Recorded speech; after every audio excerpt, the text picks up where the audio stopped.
তুমি রিজিক দাতা।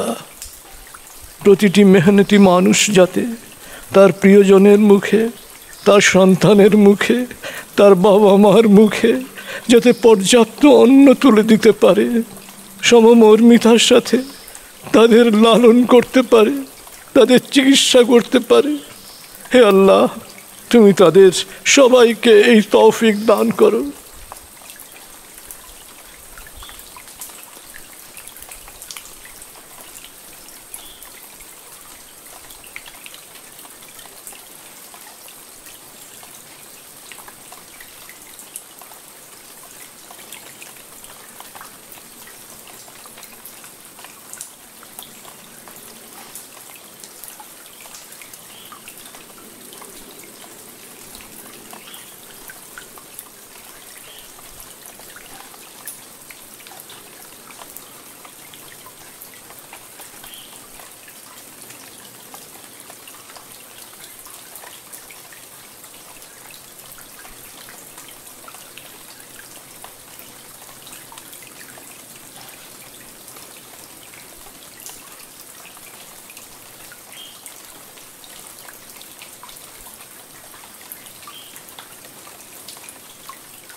হে আল্লাহ, হে মহাবিশ্বের প্রতিপালক, আকাশের নীলিমায়, সাগরের গভীরে, পাতার পরতে, বালুর রেণুতে, রঙের ছটায়, শব্দের তরঙ্গে, ঝর্ণার প্রবাহে, বস্তুর আকৃতিতে, প্রাণের বৈচিত্র্যে তোমারই মহিমা নব নব রূপে দীপ্যমান। তুমি মহামহিম। আমাদের শুকরিয়া গ্রহণ করো। তোমার অনুগত বান্দা হিসেবে আমাদের কবুল করো। পানাহ দাও অশান্তির আগুন থেকে, বালা মুসিবত থেকে, ঋণ থেকে, জালেমের জুলুম থেকে।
হে আল্লাহ, হে মহাবিশ্বের প্রতিপালক, তুমি মহামহিম। আমাদের শুকরিয়া গ্রহণ করো। পানাহ দাও সকল ধরনের ভয় ভীতি থেকে, করোনা আতঙ্ক থেকে, অশান্তির আগুন থেকে, বালা মুসিবত থেকে, জালেমের জুলুম থেকে।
হে আল্লাহ, অন্তর প্লাবিত করো প্রশান্ত প্রত্যয়। হে আল্লাহ, বিশ্বাস দাও, ধৈর্য দাও, সাহস দাও। ধৈর্যের সাথে, সাহসের সাথে সকল পরিস্থিতি যেন আমরা মোকাবেলা করতে পারি। হে আল্লাহ, তুমি সবাইকে সেই ধৈর্য এবং সাহস দান করো, সেই কর্মক্ষমতা দান করো। যারা করোনায় আক্রান্ত হয়ে মারা গেছে, হে আল্লাহ, তুমি তাদের সবাইকে ক্ষমা করো, তুমি তাদের সকল অপরাধ ক্ষমা করো, আগুনের শাস্তি থেকে তাদেরকে, আমাদের সবাইকে রক্ষা করো।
হে আল্লাহ, যারা মারা গেছে করোনায়, হে আল্লাহ, তুমি তাদের সবাইকে শহীদি মর্যাদা দান করো।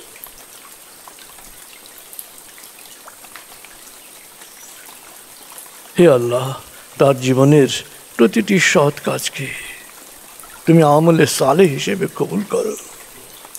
তুমি এই মৃতদের, এই শহীদদের, জীবিত উত্তরসূরিদের জন্য আশ্রয়স্থল হও। তার পরিবারের উপর থেকে সকল প্রকার ঋণ, অকল্যাণ ও বালা মুসিবত দূর করে দাও।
হে আল্লাহ, যারা করোনা সংকটকালে দাফনের জন্য কাজ করছে, যারা মানুষের ভেতর থেকে ভয় আতঙ্ক দূর করার জন্য কাজ করছে, যারা মানুষকে প্রত্যয় দিচ্ছে, বিশ্বাস দিচ্ছে, যারা মানুষকে কর্মের অনুপ্রেরণা দিচ্ছে, হে আল্লাহ, তাদের সবার কর্মকে সৎকর্ম হিসেবে কবুল করো।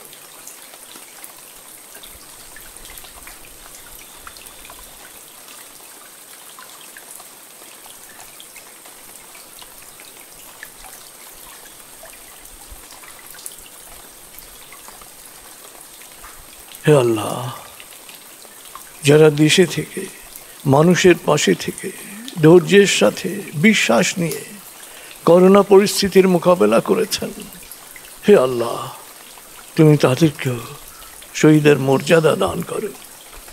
হে আল্লাহ, করোনা আক্রান্ত সবাইকে তুমি সুস্থ করে দাও, তারা যেন সুস্থ হয়ে আবার দৈনন্দিন কাজে ঝাঁপিয়ে পড়তে পারে। তুমি তাদের সবাইকে সেই তৌফিক দান করো।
হে আল্লাহ, তুমি আমাদের সবার জন্য কল্যাণকর, সকল দোয়া কবুল করো।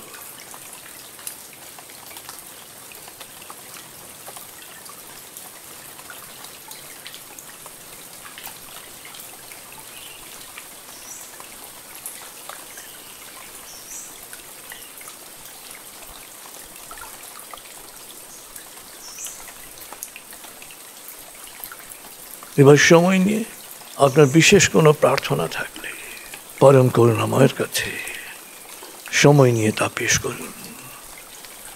তিনি আপনার খুব কাছে, খুব কাছে। তিনি আপনার কথা শুনছেন। অন্তর থেকে আপনার যত আর্জি আছে সমস্ত আর্জি পেশ করুন, নিজের জন্যে, যে কারোর জন্য।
আমার ত্যাগ, আমার স্মরণ, আমার মেধা, আমার মনন, আমার কলম, আমার বচন, আমার শক্তি, আমার ধন, আমার জীবন, আমার মরণ, আমার সব কিছুই মহাবিশ্বের প্রতিপালক। হে আল্লাহ, তোমায় করছি সমর্পণ। অনন্ত অসীম দয়াময় প্রভু, তুমি নিরঞ্জন। তোমার রহমতের ছায়ায় আমায় রাখো প্রতিক্ষণ। আমার ত্যাগ, আমার স্মরণ, আমার মেধা, আমার মনন, আমার কলম, আমার বচন, আমার শক্তি, আমার ধন, আমার জীবন, আমার মরণ, আমার সব কিছুই মহাবিশ্বের প্রতিপালক। হে আল্লাহ, তোমায় করছি সমর্পণ। অনন্ত অসীম দয়াময় প্রভু, তুমি নিরঞ্জন। তোমার রহমতের ছায়ায় আমায় রাখো প্রতিক্ষণ। আমার ত্যাগ, আমার স্মরণ, আমার মেধা, আমার মনন, আমার কলম, আমার বচন, আমার শক্তি, আমার ধন, আমার জীবন, আমার মরণ, আমার সব কিছুই মহাবিশ্বের প্রতিপালক। হে আল্লাহ, তোমায় করছি সমর্পণ। অনন্ত অসীম দয়াময় প্রভু, তুমি নিরঞ্জন। তোমার রহমতের ছায়ায় আমায় রাখো প্রতিক্ষণ।